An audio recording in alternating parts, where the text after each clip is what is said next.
Buenas tardes, estimados amigos de LP Pasión por el Derecho, nuevamente aquí conectados con ustedes el día de hoy, nuevamente a través de esta plataforma precisamente que tiene el alcance de llegar a todos los rincones del país. Gracias a todos ustedes que nos siguen a través de redes, gracias a todos los fans, de alguna manera, seguidores fieles de LP Pasión por el Derecho y también de este programa denominado Diálogo Civil. Programa que se da precisamente todos los días jueves entre las 3 y 4 de la tarde con la finalidad de poder entrevistar a diversos ponentes, diversos profesores, diversos abogados, sea del sector público o privado, con la finalidad precisamente de abordar temas en materia de derecho civil que están en el momento, en la etapa candente, en un tema interesante que puede ser de mucha utilidad para todos ustedes y siempre con preguntas muy puntuales que vayan más allá de la doctrina para aterrizar siempre en la práctica y que ustedes se lleven un conocimiento práctico directo para saber qué hacer ante una situación particular. El día de hoy tenemos una pregunta muy esencial, muy interesante, más aún lamentablemente en este periodo complicado de pandemia, donde lamentablemente muchas personas están falleciendo. Y como consecuencia de ello, el seguro de vida que tenían esas personas sale a la luz. Y la pregunta que va a surgir es, ¿quién puede cobrarse seguro de vida? Si por ahí también puede surgir la pregunta en, vamos, yo contrato un seguro de vida, ¿puedo colocar a cualquier persona como beneficiario? ¿Puedo colocar tal vez a aquella persona que es mi nueva pareja? ¿Puedo colocar, por ejemplo, a mi amante? Desconociendo por ahí que tengo mi esposo, que tengo mi esposa, que tengo mis hijos. ¿Puedo colocar como único beneficiaria a esta persona que por ahora me está acompañando? Estas y otras preguntas vamos a desarrollarlas el día de hoy, no sin antes pedirles por favor que compartan la transmisión, compartan con todos los interesados y sobre todo con aquellos que están analizando el tema de los seguros de vida, el tema precisamente de cómo cobrarlos y el tema de a quién puede beneficiar con ese seguro de vida. Recuerden que los seguros de vida tú los contratas y como tú eres el que está contratando, puedes colocar a las personas que tú consideres, pero bajo determinados límites que hoy día vamos a conversar. Para esto hemos invitado precisamente a un colega, a un profesor también, puedo decir que profesor porque ya viene dictando sesiones también sobre este tema, no tan estudiado como es precisamente el derecho de los seguros. Y precisamente hemos invitado al doctor Carlos Acosta, justamente ya con estudios de maestría, especializados en estos temas, y gustosamente ha aceptado estar el día de hoy con nosotros. Él es experto en temas de derecho de seguros y reaseguros justamente, y espero de alguna manera que todo lo compartido sea de utilidad para ustedes. Estimado Carlos, muchas gracias por estar aquí el día de hoy. Muchas gracias, Juan Carlos, a ti y a LP por la invitación y por darme espacio para poder hablar sobre esta materia interesante y lamentablemente en Perú un poco desconocida como es los seguros y los reaseguros. Estoy abierto a las preguntas que tú y el público eventualmente me hagan. Perfecto, Carlos, muchas gracias por la disposición. La primera pregunta es la básica tal vez, pero necesitamos ubicarnos todos en el mapa. Y justamente es, ¿cómo es esto del contrato de seguros? ¿Cómo se realiza? ¿Quiénes conforman? ¿Qué partes conforman? Por ejemplo, en una compra-venta sabemos que hay un comprador y hay un vendedor. En un contrato de seguros y reaseguros, ¿cuáles son las partes que conforman esta relación contractual? ¿Quiénes tienen que firmar? ¿Cómo se da este contrato? Correcto.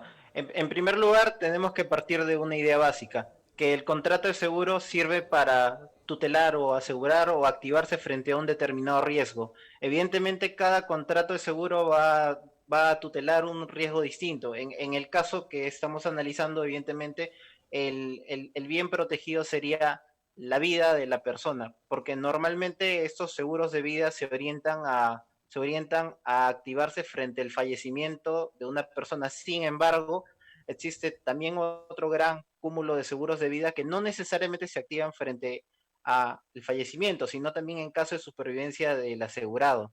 Ahora bien, tú me preguntas quiénes son las partes y tradicionalmente y de manera general se puede decir que pueden haber tres sujetos relevantes frente a un contrato de seguro. En la mayoría de casos esos sujetos son la misma persona, en otros casos no necesariamente. En primer lugar, tenemos al contratante o conocido como tomador de la póliza. Es la persona que firma y contrata el seguro. La segunda persona es el asegurado, que es el sujeto sobre el cual recae el riesgo que se está asegurando. Y finalmente tú tienes a un beneficiario, que es la persona que finalmente recibe la prestación a cargo de la aseguradora.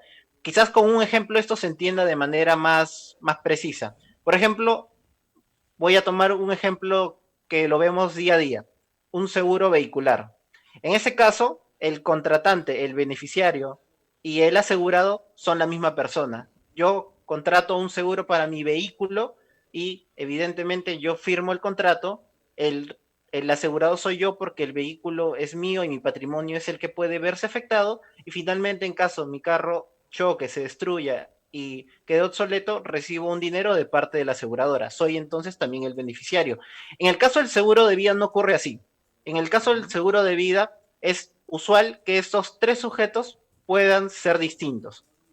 Por ejemplo, evidentemente si es un seguro que se activa frente a la muerte de una persona, en ningún caso el contratante y asegurado puede ser a la misma par un beneficiario, ¿correcto?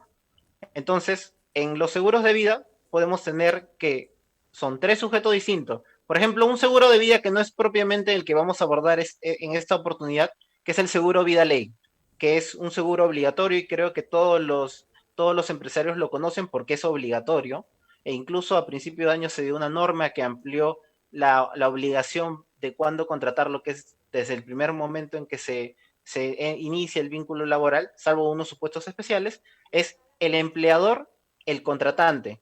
El asegurado es el trabajador y los beneficiarios vendrían a ser sus herederos legales, por ejemplo. ¿Correcto? Entonces, creo que con esos ejemplos ya queda claro quiénes son las partes del contrato de seguro de vida. ¿Correcto? Contratante, asegurado, beneficiario. Perfecto, Carlos. Y justamente hay una pregunta que va surgiendo a partir de ello. Obviamente, el contratante, en este caso, bajo los términos que tú justamente señalas, es la persona que viene pagando, ¿verdad? Justamente la prima, el monto mensual del seguro. Y digamos que se trata de un seguro de vida, por ejemplo. Él está pagando. Y obviamente hay un dinero, de alguna manera, que se va acumulando en favor de la aseguradora. Ahora, Correcto. ¿qué sucedería si por allí tiene esta persona, este contratante, tiene una deuda con terceros, una deuda alimentaria por ahí o una deuda comercial y sus acreedores alimentarios o comerciales dicen, ¿sabes qué? Yo sé que él tiene un fondo allí, un fondo asegurado. ¿Podrían ellos ir en contra de ese fondo que está ahí mantenido por si algo le pasara a él? Podría, es decir, todavía no sucede el siniestro, todavía no sucede nada, pero quieren saber los acreedores si podrían atacar ese fondo que se va teniendo allí. ¿Se puede? Correcto. En realidad, la pregunta que planteas no es de fácil resolución, es una pregunta muy compleja. ¿Por qué? Porque tú has dicho algo importante e interesante. Evidentemente, si la persona está viva, no se va a activar la obligación principal de la aseguradora, que es pagar una determinada suma ya establecida desde el momento en que se suscribió el contrato, eh, pero efectivamente, el seguro de vida, a diferencia de otros seguros, se va estableciendo lo que se conoce como una reserva matemática, una reserva técnica, que es básicamente un monto estanco o fijo que sirve para garantizar parte de la eventual obligación de la aseguradora. Y la ley del contrato de seguro le otorga ciertos derechos al contratante en relación a esta denominada reserva matemática, que en la práctica se conoce como valor de rescate, ¿correcto? Uno de estos derechos que otorga la ley del contrato de seguro en su artículo 126 es el denominado ejercicio del derecho a rescate, por la cual, por ejemplo, pasado 2 anualidades, esto es 2 años, una persona puede recuperar un monto puede, debidamente pactado o establecido de acuerdo a las provisiones matemáticas que tiene la aseguradora y puede recuperar esa parte sin que ocurra el evento que es la muerte o sin que ocurra el plazo establecido originalmente, ¿correcto?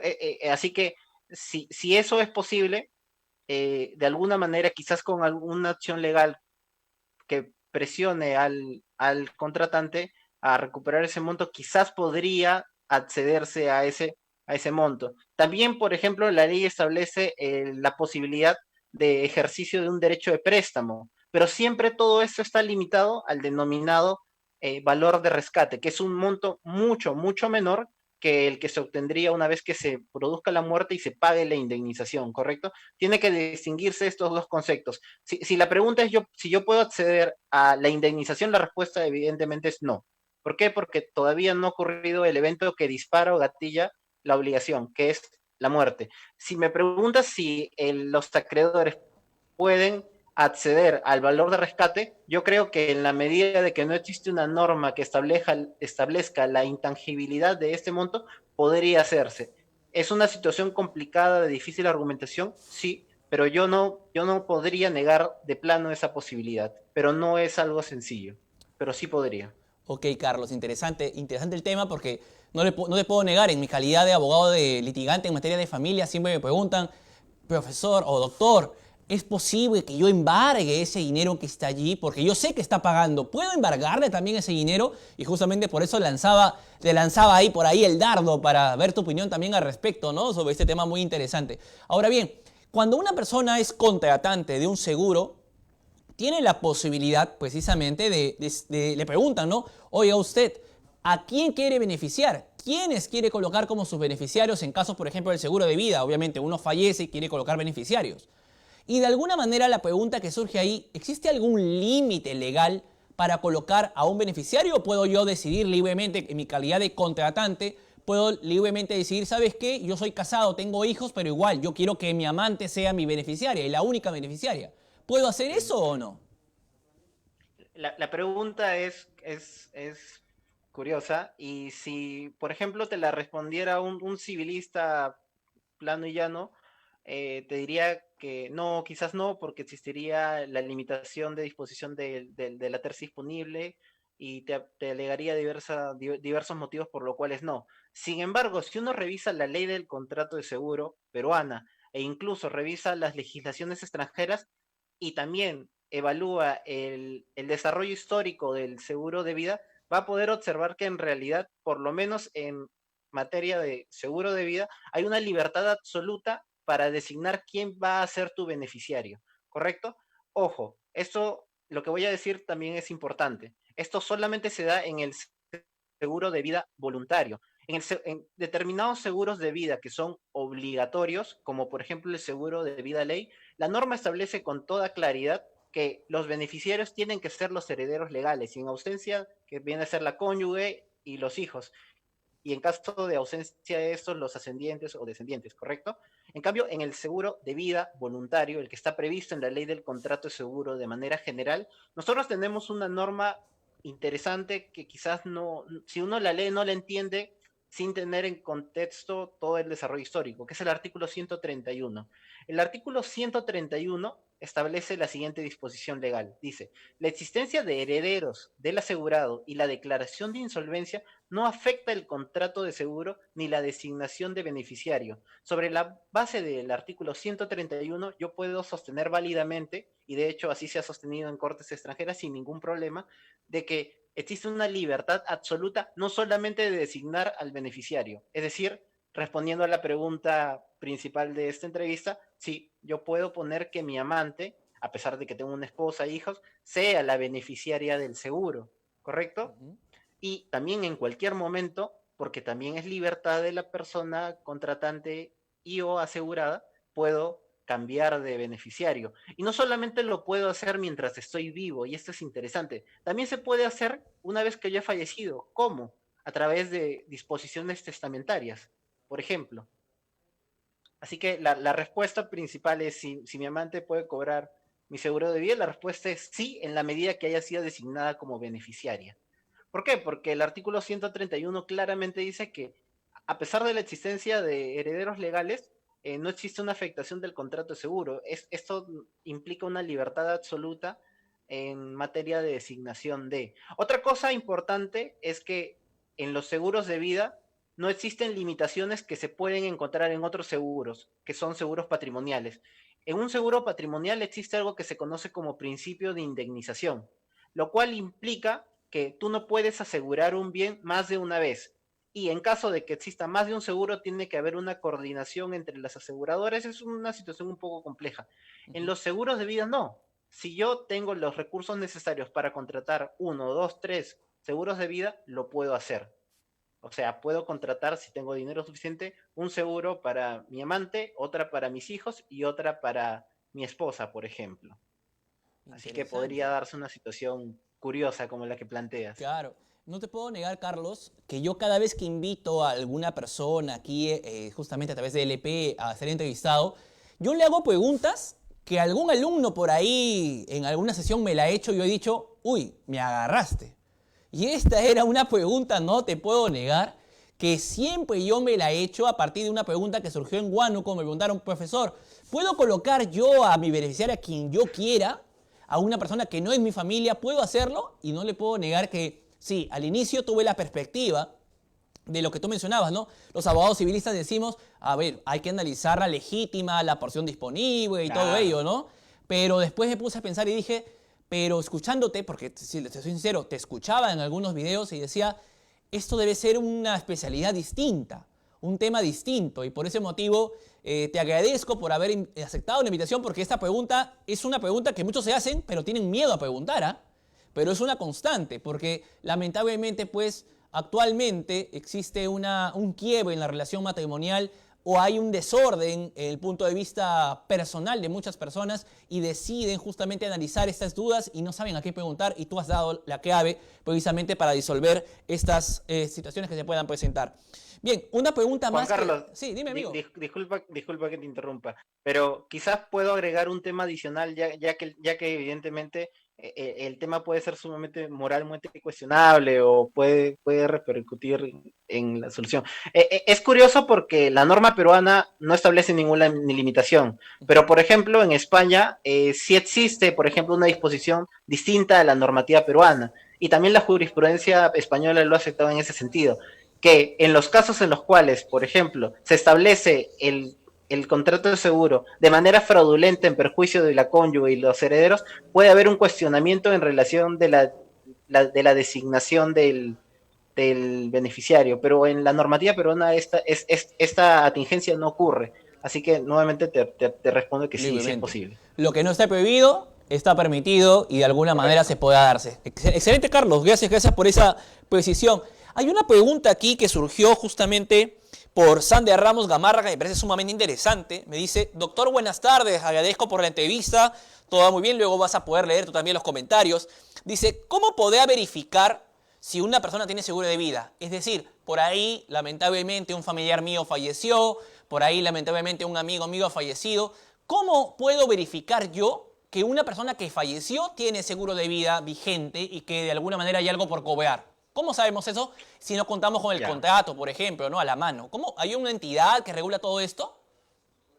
Correcto. Esta pregunta es sumamente interesante y me da pie no solamente a dar la respuesta, sino también a dar dos recomendaciones que considero importantes, porque la idea y es algo que rescato de tus participaciones que he visto anteriormente, son esencialmente prácticas y tienden a ofrecer soluciones y también consejos a no solamente a los abogados, sino también a los clientes y a las personas que escuchan el programa y tienen muchas dudas, que normalmente son personas que no necesariamente son abogados, ¿correcto?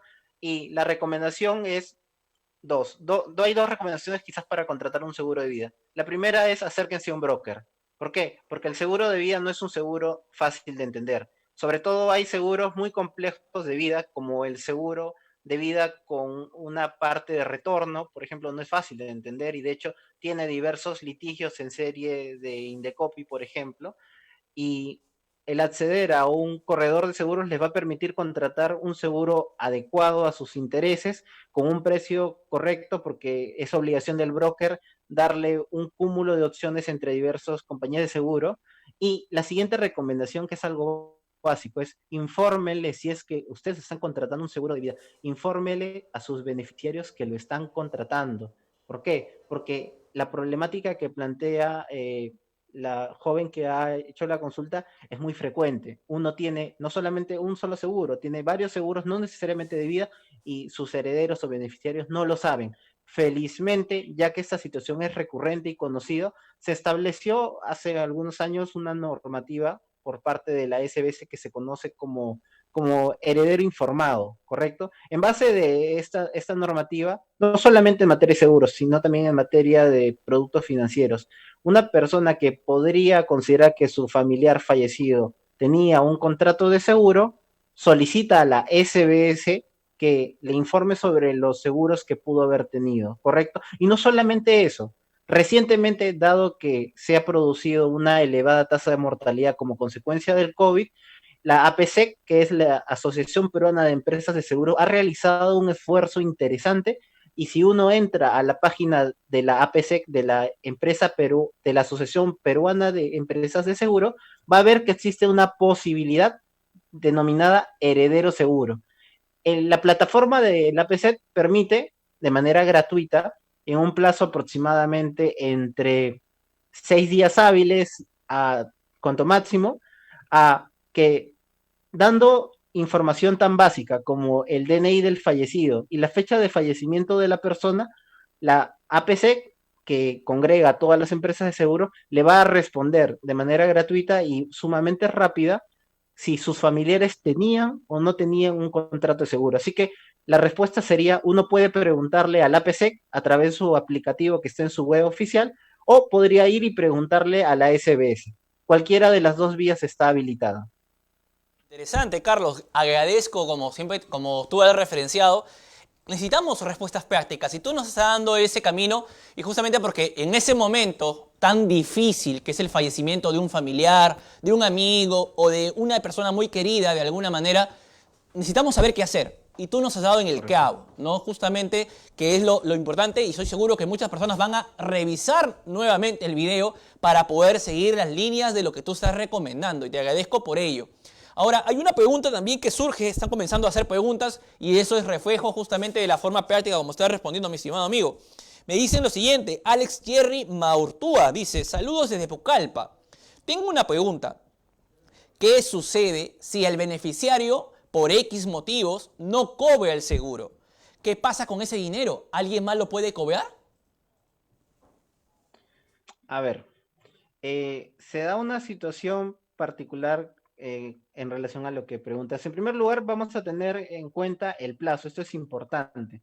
Eh, el plazo para reclamar este beneficio por parte del beneficiario viene a ser 10 años. Así que se tiene un plazo bastante extenso para poder cobrarlo. Ahora bien, en caso de que no se produzca un requerimiento del beneficiario, la situación es un poco compleja, pero me atrevería a pensar que de hecho es una solución que se ha dado en las cortes extranjeras, específicamente las españolas, que en aquellos casos en los cuales no se ha podido cobrar, porque ya sea porque el mismo beneficiario ha fallecido o se ha dado una situación de imposibilidad, en realidad el monto indemnizatorio regresa a el patrimonio de el que era el contratante y asegurado. En consecuencia, quienes podrían reclamar son sus herederos legales, porque la situación de que ese monto que con mucho esfuerzo las personas han venido pagando se quede en manos finalmente del asegurador es una situación sumamente incorrecta e injusta. Así que ante una solución no tan clara, si uno revisa la normativa peruana, porque la normativa peruana, si bien es cierto, es detallada en algunos aspectos, por lo menos en los relacionados al beneficiario, no lo es. No existen muchas normas en relación al beneficiario, y de hecho es una de las críticas que le hacen los estudiosos extranjeros que han tenido oportunidad e interés en revisar la normativa peruana en materia de seguro de vida. Así que yo me atrevería a sostener que en los casos en que por algún motivo y a pesar del extenso plazo que se tiene, si no se ha reclamado, esta indemnización regresiona a el patrimonio del contratante y o asegurado, y en consecuencia son sus herederos legales los que podrían reclamarlo. En ningún caso creo yo que sería correcto considerar que la aseguradora se quede con este monto. Interesante, Carlos. Hay una pregunta que es usual, al menos en las películas, disculpa que lo relacione así, pero sé que muchos que nos están siguiendo son estudiantes de Derecho, personas abogados también, pero también hay personas que no siendo abogados, como tú bien lo has dicho, están interesados en el tema. Y muchos vemos películas en las cuales las aseguradoras buscan la deficiencia en alguna situación particular del contratante para no pagar, por ejemplo, el tema de la indemnización o el dinero que deben de alguna manera otorgar tras el fallecimiento, tras el siniestro acontecido. ¿Qué situaciones se pueden presentar para que un contratante no tenga de alguna manera el derecho a recibir la indemnización o el derecho por ahí a que sus beneficiarios se vean, disculpa la redundancia, beneficiados con el dinero contratado precisamente con el tema del seguro?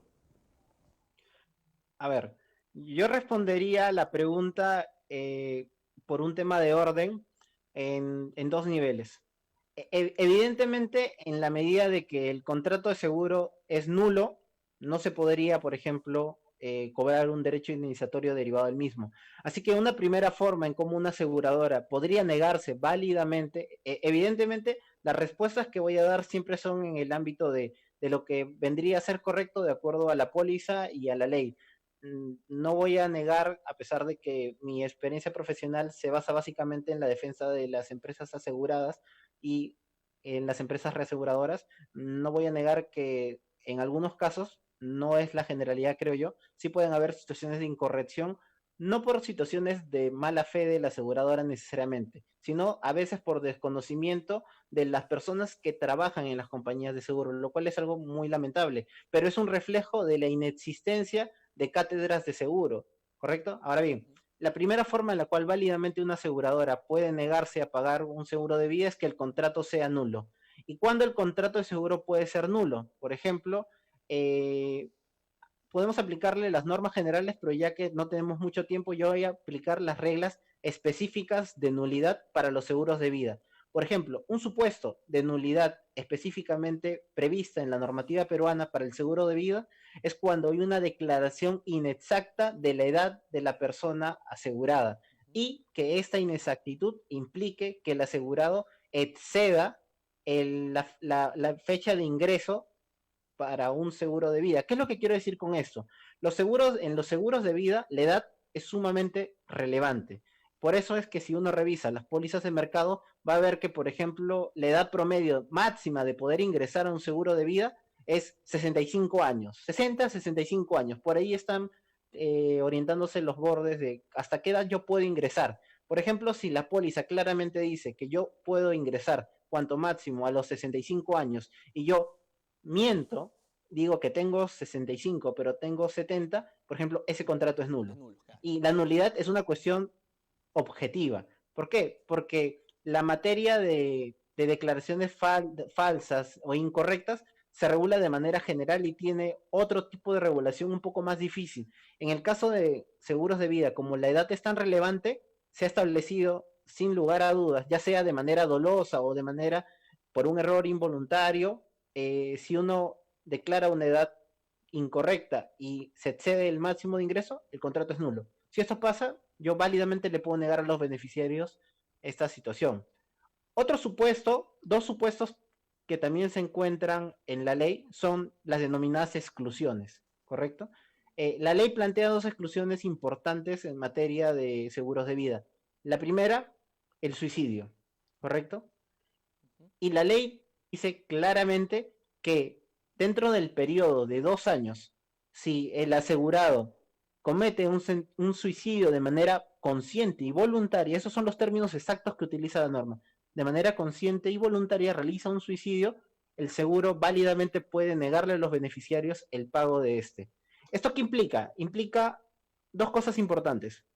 En aquellos casos en los cuales el suicidio no se ha dado de manera voluntaria y consciente, eso es, por ejemplo, la persona tuvo una situación de depresión que lo llevó a una situación de alienación mental y en ese contexto realiza un suicidio, creo yo que no tendría que esperarse los 2 años. Desde el primer momento en que se da un suicidio que no es ni consciente ni voluntario, los beneficiarios sí pueden reclamar el seguro, ¿correcto?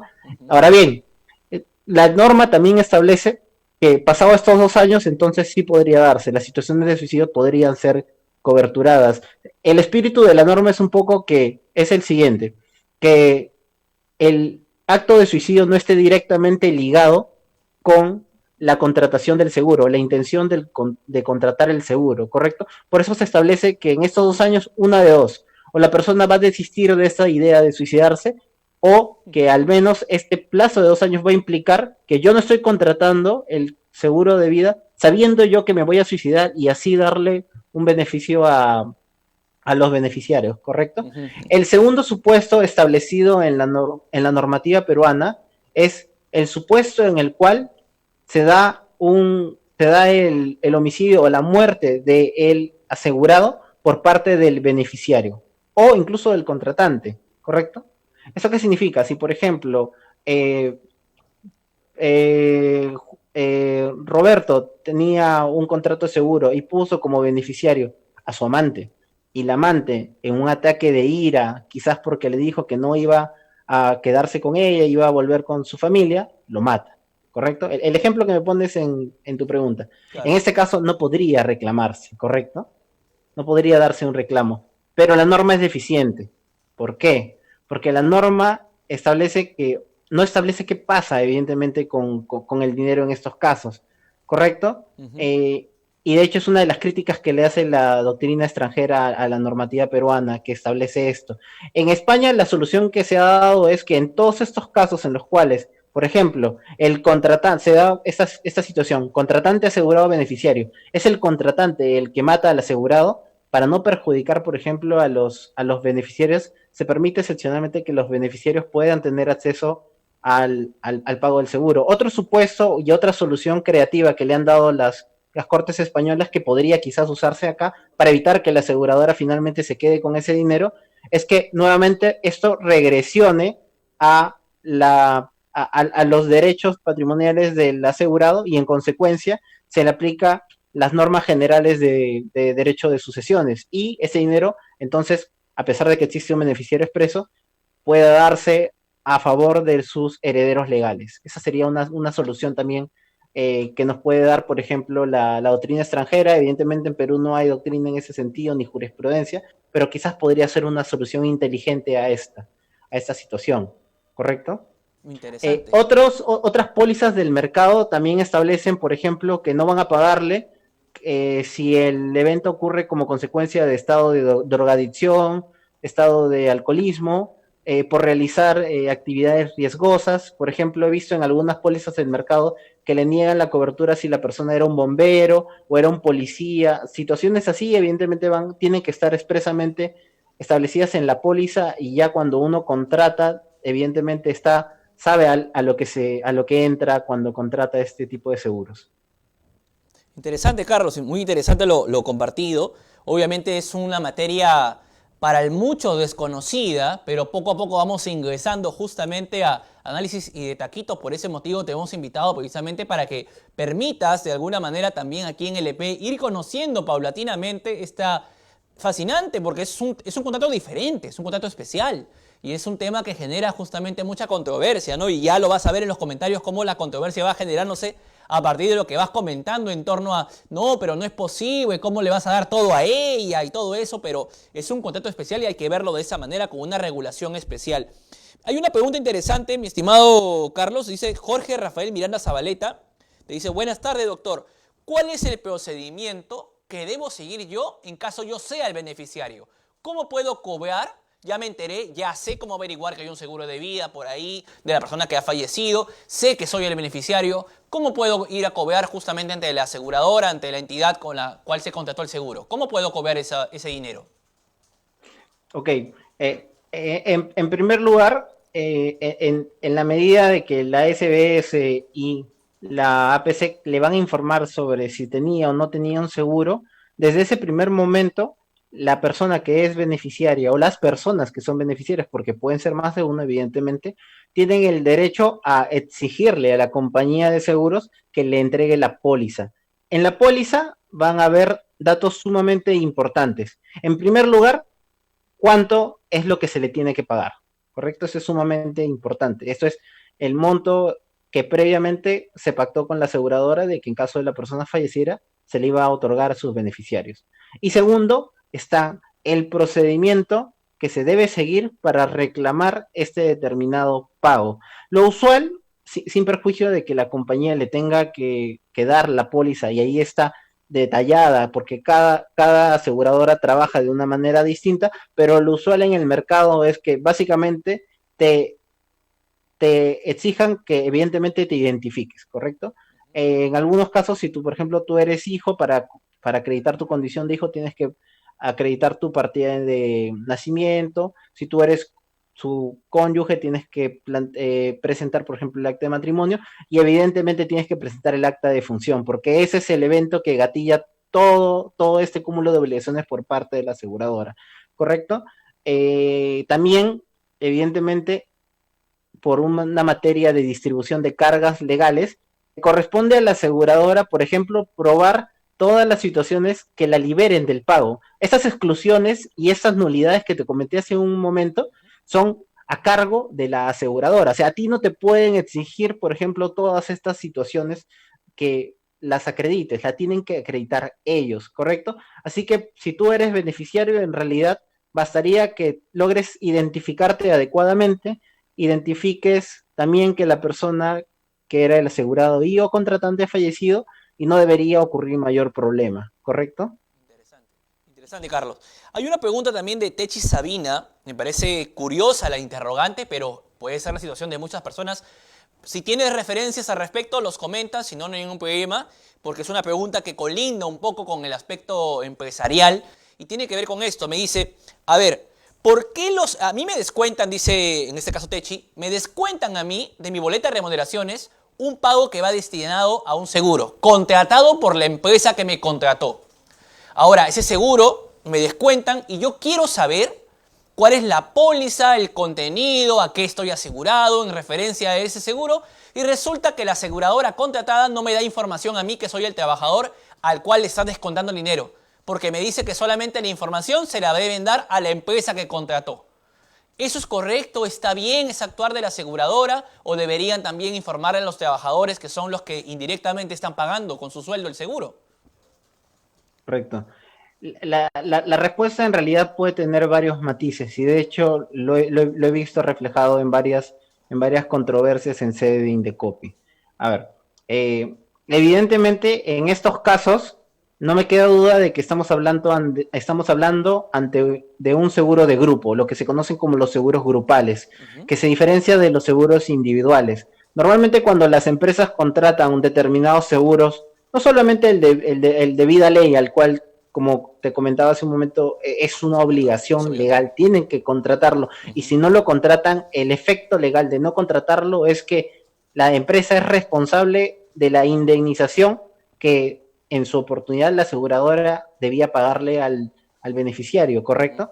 Okay. Ahora bien, también pueden contratar seguros de salud, etcétera, y esto se hace, ya que son varias personas, se hace a través de un seguro de grupo. En el seguro de grupo, las reglas en relación a la información de las pólizas, que está debidamente detallado en el reglamento de contratación y transparencia de la información de los contratos de seguro, en realidad las pólizas grupales tú le entregas como aseguradora la póliza al contratante, eso es a la empresa, y tienes la obligación evidentemente de entregar certificados, no la póliza, sino certificados a los diversos asegurados. O sea, sí existe una obligación de entregar al menos un certificado.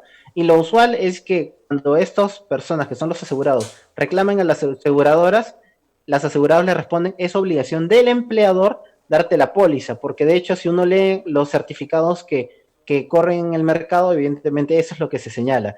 Sin embargo, hay algunos casos de los cuales he tenido conocimiento, en el cual el Indecopi ha considerado que en realidad, independientemente de la forma en cómo se ha contratado, lo cierto es que en la medida de que al final va a ser la persona la que sufre el riesgo y que tiene un interés evidente en el contrato, se le extienda la calidad de consumidor y en consecuencia, tú bien sabes que uno de los derechos pilares del derecho al consumo es el derecho a la información, ¿correcto? Sobre la base de una construcción en base al derecho de la información debidamente reconocida en el Código de Protección del Consumidor, se ha obligado a compañías de seguro a entregar estas pólizas, no solamente en el caso que plantea la señorita que formuló la pregunta, sino también en casos en los cuales quizás el matiz es más diverso. Por ejemplo, el poseedor de un carro no tiene no hay ningún problema que no sea el propietario.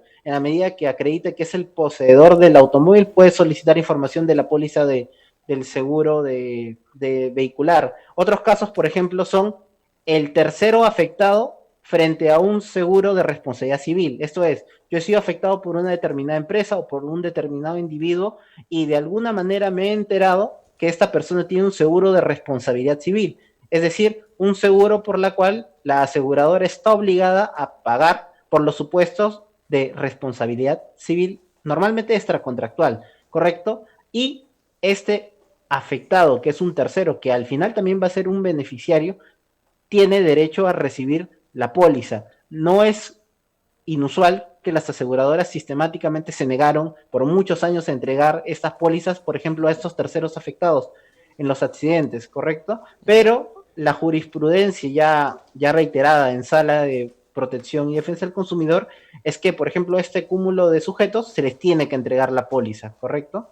Así que creo yo que sí podría uno llevar el caso quizás ante el Indecopi y alegar toda la construcción sobre la base del derecho de información obrante en este código, por ejemplo. Curiosa situación la que nos presenta, pero es un común denominador muchas veces en los trabajadores, ¿no?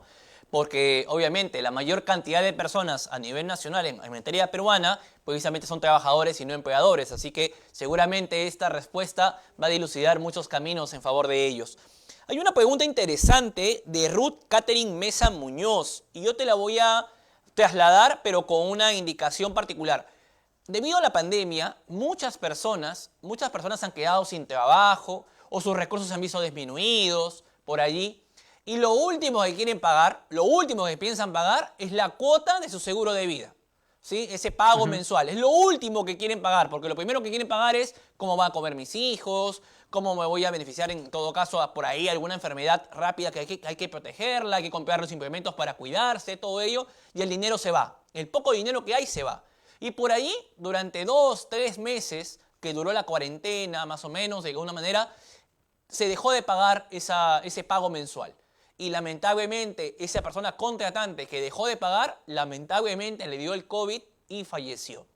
La pregunta es esta. Si esa persona tenía seguro de vida, ¿los beneficiarios van a poder beneficiarse de este dinero o por el hecho de no haber pagado esos 3 meses en un periodo de pandemia o no pandemia, digamos de manera general, podría perderse esa indemnización por no estar al día? Ya, correcto. Esta pregunta es de hecho interesante y la respuesta en realidad va a ir a las normas generales. ¿Por qué? Porque cuando por ejemplo, y quizás esta recomendación es más para los abogados, por ejemplo, cuando un abogado va a entrar a analizar un contrato de seguro de vida, va a tener que hacer un triple análisis dentro de la misma norma del contrato de seguro, ¿correcto? El primer cúmulo de normativa que se va a analizar es el propio al del seguro de vida, que corre desde el artículo 120 de la ley del contrato de seguro hasta el 131. Este es el primer gran grupo de normas que tiene uno que analizar. El segundo gran grupo de normas que va a tener que analizar es aquel referido al seguro de personas. El seguro de personas es una macro categoría que comprende no solamente el seguro de vida, sino también al seguro de asistencia médica y a otros tipos de seguros, ¿correcto? Y finalmente va a tener que recurrir a las normas generales que están planteadas en el título preliminar y en un y un libro extenso que se denomina disposiciones generales. Dentro de las disposiciones generales existe una referencia específica para qué debe ocurrir en los casos de impago de prima, ¿correcto? En los casos de impago de prima, el procedimiento para suspender la cobertura es el siguiente. Antes de la ley del contrato de seguro que se promulga en el 2012, pero en realidad entra en vigencia el 27 de mayo del 2013, existía una normativa de la SBS que establecía la suspensión de cobertura de manera automática. Es decir, tú dejas de pagar cualquier seguro y al día siguiente ya no tienes cobertura. Eso es lo que se conocía como la suspensión automática como consecuencia del impago de prima, ¿correcto? Cuando entra en vigencia la ley del contrato de seguro, la regla cambia. ¿Por qué? Porque se aplica el artículo 21 de la ley del contrato de seguro, que establece todo un procedimiento para poder suspender la vigencia de la cobertura.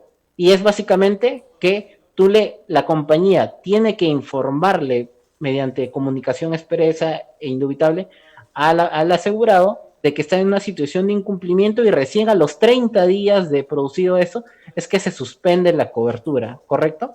Esta es la normativa general para todo seguro, incluyendo al seguro de vida. Pero tenemos que hacer una atingencia. ¿Por qué? Porque, como te comentaba, en el seguro de vida existe algo que se conoce como el valor de rescate, que es esta reserva matemática.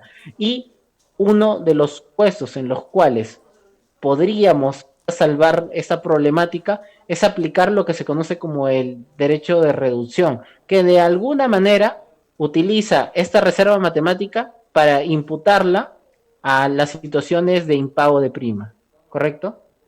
Así que quizás aquí podría encontrarse una solución.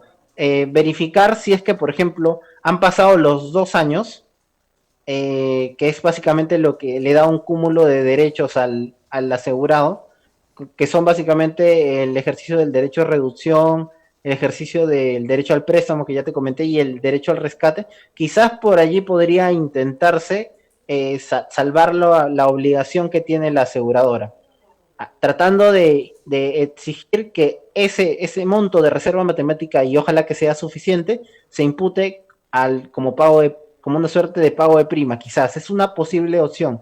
No estoy diciendo que sea la solución necesariamente, pero podría ser una situación para resolver esta problemática. Por ejemplo, que debe haberse dado mucho, ¿correcto? Exactamente, mi estimado Carlos. Es una realidad, lamentablemente, dado este tema de pandemia, el tema de coronavirus que ha afectado a muchas familias que pueden haber estado aseguradas o no, pero aquellos que han estado asegurados tienen esta duda muy palpable, sobre todo porque, como te decía, lo primero que cubres es tu alimentación. Y dejas el seguro de lado y por ahí pues te sucede un siniestro, sucede algo y lamentablemente estamos desprotegidos a pesar de año tras año haber venido pagando ese tema. Ahora, hay una pregunta interesante también aquí, justamente que te quería hacer, era lo referente a los beneficiarios. El dinero que el beneficiario ya ha cobrado y por allí ya está en su cuenta bancaria, pero va a ser el depósito realizado de la aseguradora al beneficiario, ¿ese dinero es embargable por los acreedores del beneficiario? Por ahí puede tener una deuda con un banco por ahí, y el banco apenas ve el dinero, lo va a capturar y le va a quitar ese dinero. ¿Es así? ¿Se puede atacar el dinero generado por el pago de la aseguradora?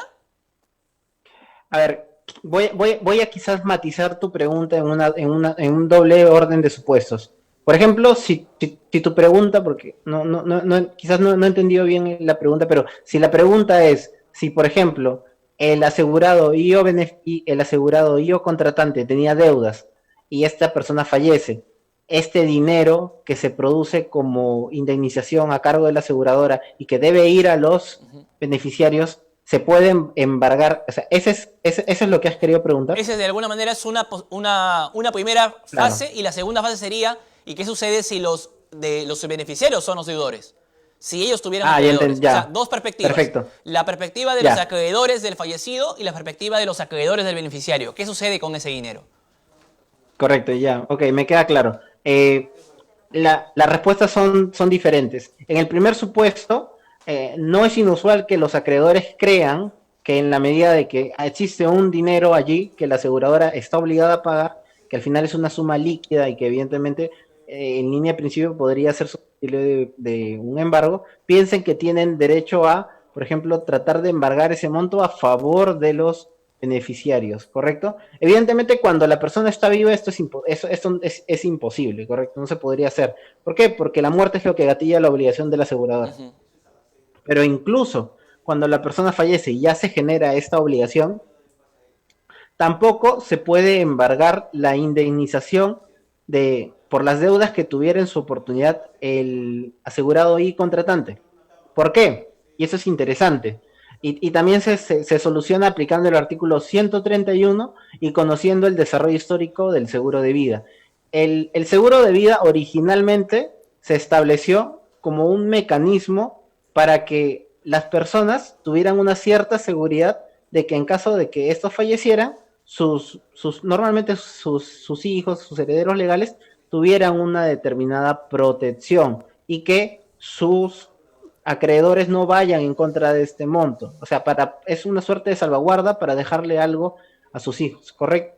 Y esta necesidad estableció desde sus inicios históricos que se considerara que este derecho a la indemnización es un derecho propio de los beneficiarios. Se asimiló la figura con un contrato a favor de tercero, en la cual este derecho de los beneficiarios es un derecho que se deriva no por el hecho de ser herederos legales o no por otras situaciones, sino se deriva de este contrato. Y en tal sentido, los acreedores de el asegurado y o contratante no pueden atacarlo, ¿correcto? Ese es un primer supuesto.